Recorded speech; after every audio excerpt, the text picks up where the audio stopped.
तो हम लोग chemical equilibrium NCERT question discuss कर रहे हैं। सबसे पहले 7.1 क्वेश्चन देखो। It's given a liquid in a equilibrium with its vapor in a sealed container at a fixed temperature, the volume of the container is suddenly increased। तो देखो हमारे पास एक कंटेनर है जिसमें लिक्विड और वेपर का इक्विलिब्रियम है। मैंने आपको फिजिकल इक्विलिब्रियम में वेपर प्रेशर का कॉन्सेप्ट सिखाया था। यहाँ पे ऊपर वेपर कलेक्टेड है, ये आपका वेपर है, नीचे लिक्विड है, और उसने बोला हुआ है कि लिक्विड और वेपर का इक्विलिब्रियम मेंटेन्ड है। तो उसने बोला है कि जैसे ही आपने volume of the container increase करा तो उससे immediately vapour pressure of water जो है वो डिक्रीज कर जाएगा, क्योंकि volume proportional to mole sorry pressure inversely proportional to volume होता है। तो जैसे ही आपने एकदम से वॉल्यूम बढ़ाया तो उससे क्या होगा, अंदर का जो वेपर प्रेशर है वो कम हो जाएगा। तो उसने पूछा है what is the initial effect of change on vapour pressure. तो पहले वेपर प्रेशर डिक्रीज कर जाएगा, लेकिन फिर क्या होगा कि धीरे धीरे फिर से इक्विलिब्रियम की तरफ बढ़ेगा। यानी कि कॉन्सेप्ट क्या होगा, लिक्विड और वेपर इक्विलिब्रियम में जैसे ही वेपर प्रेशर डिक्रीज करेगा तो जब आप इसका क्यूबी चेक करोगे तो that will be equal to partial pressure of vapour जो केपी से कम हो चुका है। केपी से कम हो चुका है तो इक्विलिब्रियम किस डायरेक्शन में शिफ्ट होगा, फॉरवर्ड डायरेक्शन में। तो जब फॉरवर्ड डायरेक्शन से दोबारा इक्विलिब्रियम अटेन होने की कोशिश करेंगे तो उससे क्या होगा कि जो rate of change of evaporation है वो धीरे धीरे बढ़ना स्टार्ट होगा, क्योंकि वेपर प्रेशर ऊपर कम हो गया है। तो रेट ऑफ इवेपोरेशन बढ़ेगा और कंडेंसेशन भी, कंडेंसेशन का जो रेट ऑफ इवेपोरेशन का प्रोसेस है वो फास्ट हो जाएगा और रेट ऑफ कंडेंसेशन का प्रोसेस स्लो हो जाएगा, क्योंकि हमें दोबारा इक्विलिब्रियम अटेन करना है। यानी रिएक्शन फॉरवर्ड में ज़्यादा चलेगी और बैकवर्ड में कम चलेगी, तो इससे रेट ऑफ इवेपोरेशन जो है वो इंक्रीज कर जाएगा और रेट ऑफ कंडेंसेशन जो है वो डिक्रीज कर जाएगा। तो थोड़े टाइम बाद ऐसा होगा कि फिर से दोबारा इक्विलिब्रियम अटेन हो जाएगा, और जब दोबारा इक्विलिब्रियम अटेन हो जाएगा तो वेपर प्रेशर उतना ही हो जाएगा जितना पहले था, क्योंकि केपी के बराबर पहुंच जाएंगे। तो finally vapour pressure becomes equal to initial value. Finally vapour pressure becomes equal to initial pressure. Although देखो ये एनसीईआरटी है तो यहाँ थोड़ा सा फॉल्ट है, तो इसलिए बहुत केयरफुली समझना है, क्योंकि इसने बार बार वेपर प्रेशर पूछा है। एक्चुअली में ये पार्शियल प्रेशर लिखना चाहिए था, क्योंकि वेपर प्रेशर तो फिक्स वैल्यू होती है, जब इक्विलिब्रियम अटेन हो जाता है तभी उसको वेपर प्रेशर बोलते हैं। तो यहाँ पे ऑल्दो क्वेश्चन की फॉल्ट है। उसने पूछा what is the initial effect on change on vapour pressure. ये एक्चुअली में पार्शियल प्रेशर ऑफ वाटर पूछना चाह रहा है कि जैसे ही आपने वॉल्यूम इंक्रीज करा वैसे पार्शियल प्रेशर ऑफ वेपर जो है वो कम हो जाएगा। फिर इवापोरेशन का रेट बढ़ेगा, कंडेंसेशन का रेट कम होगा और थोड़ी देर बाद फिर से इक्विलिब्रियम अटेन हो जाएगा और पार्शियल प्रेशर ऑफ वाटर फिर से बढ़ा के वेपर प्रेशर के बराबर हो जाएगा। तो फाइनली वेपर प्रेशर उतना ही हो जाएगा जितना पहले था, क्योंकि आपको पता है वेपर प्रेशर तब तक चेंज नहीं होता जब तक टेम्परेचर चेंज ना हो। और क्वेश्चन में क्लियरली मेंशन्ड है फिक्स्ड टेम्परेचर, देखिए ध्यान से। तो जब तक टेम्परेचर नहीं चेंज होता है तब तक वेपर प्रेशर नहीं चेंज हो सकता, क्योंकि वेपर प्रेशर इक्विलिब्रियम कांस्टेंट के बराबर होता है। आगे बात समझ। इसके बाद आपने पूछा 7.3। क्वेश्चन नंबर 7.3 में देखो, it's given at a certain temperature at the total pressure of 10 power 5 pascal, iodine vapor contains 40% by volume of iodine atom, the value of Kp। तो हमारे पास इक्वेशन है I2 gives 2I, ये equation है। और उसने बोला हुआ at a certain temperature the total pressure is 10 power 5 pascal. Total pressure अपने पास 10 टू द पावर 5 पास्कल है। And iodine vapour contains 40% by volume of iodine atom. तो बाई वॉल्यूम अगर कोई चीज लिखी है तो बाई मोल भी हो जाएगी। तो उसने बोला हुआ है iodine vapour contains 40% by volume of iodine atoms. इसका मतलब मोल फ्रैक्शन ऑफ आयोडीन अगर हम लिखेंगे आयोडीन एटम तो ये 0.4 हो जाएगा, because volume proportional two moles होता है। और मोल फ्रैक्शन ऑफ I2 अगर लिखेंगे तो ये 0.6 हो जाएगा। तो यहाँ से पार्शियल प्रेशर ऑफ I अगर लिखेंगे तो ये आ जाएगा 0.4 into 10 to the power 5 pascal, और पार्शियल प्रेशर ऑफ I2 लिखेंगे तो 0.6 into 10 to the power 5 pascal. अब उसका Kp उसने पूछा हुआ है तो Kp की वैल्यू लिखेंगे partial pressure of I square upon partial pressure of I2। तो this is 0.4 into 10 to the power 5 square divided by 0.6 into 10 to the power 5। इसको सिंप्लीफाई कर लीजिए, इसको सॉल्व करेंगे तो आ जाएगा 0.16 into 10 to the power 5 by 0.36। तो यहाँ से Kp की वैल्यू आ जाएगी 4/9 into 10 to the power 5 pascal.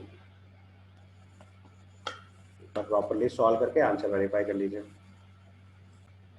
Solving देखना है, वैल्यू 0.16 बाय 0.6 ही आएगा, वो मैंने स्क्वायर कर दिया गलती से। तो this is 0.16 into 10 to the power 5 by 0.6 करेंगे, उसको सॉल्व करके लाओगे तो 2.67 into 10 to the power 5 pascal आ जाएगा।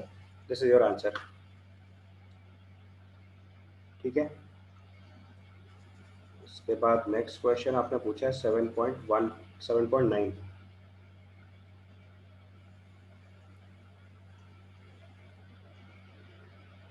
7.9 में लिखा है nitric oxide reacts with Br2 to give nitrogen bromide as per the reaction given below.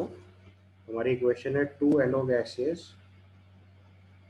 plus Br2 gaseous gives 2NO Br gaseous when 0.087 mole of NO and 0.0437 mole of Br2 is mixed in a closed container at a constant temperature, 0.0518 mole of NOBr is obtained at equilibrium. Calculate equilibrium amount of NO and Br2। तो देखो इसके मोल से रखे हैं 0.087, इसके मोल से रखे हैं 0.0437। जब रिएक्शन होगी तो 0.087 में से x कम हुआ, 0.437 में से x/2 कम हुआ और ये x फॉर्म हुआ। क्वेश्चन में लिखा हुआ है कि moles of NaBr obtained given है आपको, तो वैल्यू ऑफ x गिवन है 0.0518। तो उसने बोला है calculate the equilibrium amount of NO and Br2। तो concentration of NO at equilibrium अगर लिखेंगे तो वैल्यू आ जाएगी 0.087 माइनस 0.0518। ये आपके पास कॉन्सेंट्रेशन ऑफ NO आ गई। इसी से कॉन्सेंट्रेशन ऑफ Br2 निकाल लो। Similarly concentration of Br2 at equilibrium लिखेंगे अगर हम, तो concentration of Br2 at equilibrium आ जाएगा 0.0437 माइनस 0.0518/2। दोनों वैल्यूज सॉल्व करके एक बार आंसर वेरीफाई कर लीजिए। ये सॉल्व होने के बाद 0.0352 आ रहा होगा NO और Br2 निकालेंगे तो 0.0178 आ गया होगा। इसके बाद नेक्स्ट क्वेश्चन आपने पूछा 7.8। 7.8 में लिखा है in the reaction N2 plus O2 takes place as a following equation. So it is 2N2 gaseous plus O2 gaseous gives 2N2O gaseous। ये इक्वेशन है हमारे पास। A mixture of 0.482 moles of nitrogen and 0.933 moles of oxygen are placed in 10-liter reaction. Vessel are allowed to form N2O at a temperature where Kc is 2 into 10 to the power minus 37. Determine the composition of the equilibrium। तो देखो इसका equilibrium constant दे रखा है 2 into 10 to the power minus 37। तो आप देख सकते हो इक्विलिब्रियम कांस्टेंट की वैल्यू बहुत कम है। इक्विलिब्रियम कांस्टेंट की वैल्यू बहुत कम है, निग्लेजिबल। तो मैंने बताया था ऐसे केस में इक्विलिब्रियम फॉरवर्ड डायरेक्शन में जाता ही नहीं है, यानी कि जो प्रोडक्ट फॉर्म होगा that will be almost zero. तो जब प्रोडक्ट ऑलमोस्ट जीरो होगा तो इसका मतलब आगे कुछ सॉल्व करने की जरूरत ही नहीं है। उसने बोला डिटरमाइन द इक्विलिब्रियम कॉम्पोजिशन, तो हमने इसको तो x मान लिया, ये वैल्यू 0.482 ही रहेगी और ये 0.933 रहने वाली है अप्रॉक्सीमेटली। सामने वाली वैल्यू को जीरो लिखना चाहिए था, बट मैंने बोला था कि उसको x लिख लेते हैं क्योंकि यहाँ पे x टेंडिंग टू जीरो है, इसलिए इधर हमने कुछ भी सब्ट्रैक्ट नहीं करा हुआ। तो अब यहाँ से अगर Kc का एक्सप्रेशन सॉल्व करेंगे, Kc आएगा active mass of N2O square divided by active mass of N2 square into active mass of O2। ये वैल्यू दे रखी है 2 into 10 to the power minus 37 is equal to active mass of N2O की जगह हम लिखेंगे x by 10, volume 10 litre दे रखा है, स्क्वायर डिवाइडेड बाय N2 की कंसंट्रेशन लिखेंगे 0.482/10 स्क्वायर और O2 की कंसंट्रेशन लिखेंगे 0.933/10। इसको सिंप्लीफाई करेंगे तो यहाँ से x की वैल्यू आ जाएगी √2 into 10 to the power minus 37 into 0.482 square into 0.933 divided by 10। यहाँ से सिंप्लीफाई करेंगे x की वैल्यू तो ये वैल्यू आ जाएगी 0.482 into √2 into 0.933 into 10 to the power minus 19। अब चाहो तो रूट वाली वैल्यू सॉल्व करो, ना करो तो उससे भी कोई फर्क नहीं पड़ता। अप्रॉक्सीमेटली वैल्यू ऑफ x आ गई आपके पास। अब उसने पूछा है composition of the equilibrium mixture, तो यहाँ से कॉन्सेंट्रेशन ऑफ N2 और O2 तो वही रहेगी जो स्टार्टिंग में थी, केवल कॉन्सेंट्रेशन ऑफ NO आपको निकालना, N2O निकालना था, तो मैंने सॉल्व करके निकाल दिया। एक बार सारी वैल्यूज चेक करके आंसर वेरीफाई कर लीजिए। यहाँ से आपने सॉल्व करा होगा तो N2 की कॉन्सेंट्रेशन 0.0482 m, O2 की कॉन्सेंट्रेशन 0.0933 m और N2O की कॉन्सेंट्रेशन 6.6 × 10⁻21 m आ जाएगा। इसका नेक्स्ट क्वेश्चन आपने पूछा है 7.11। इसमें लिखा हुआ है sample of HI is placed in a flask of pressure at a pressure of 0.2 atm. At equilibrium, the partial pressure of HI is 0.04 atm. What is Kp for the equilibrium?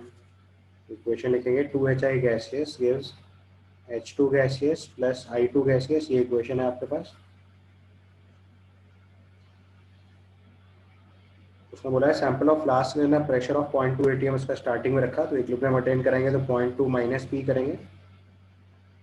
ये pressure P/2 और P/2 develop हुआ क्योंकि एक मोल HI से react एक मोल HI से react करके half mole H2 half mole I2 बनेगा। बिकॉज स्टोइकियोमेट्रिक कोफिशिएंट्स का रेशियो देखोगे तो 2:1 है।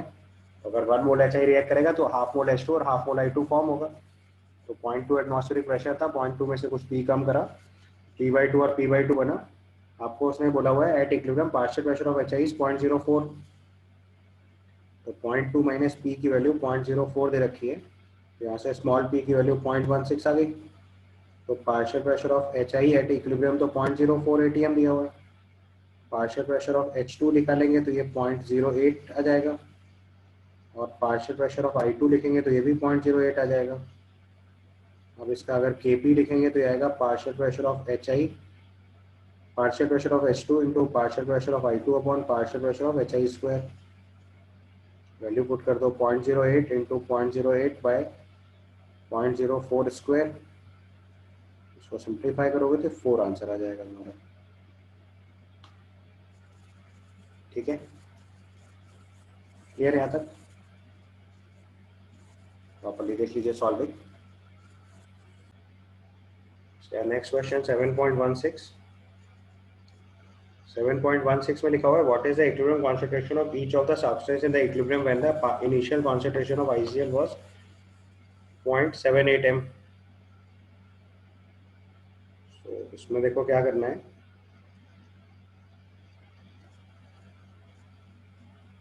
अपने पास इक्वेशन है 2ICl gaseous gives I2 gaseous plus Cl2 gaseous।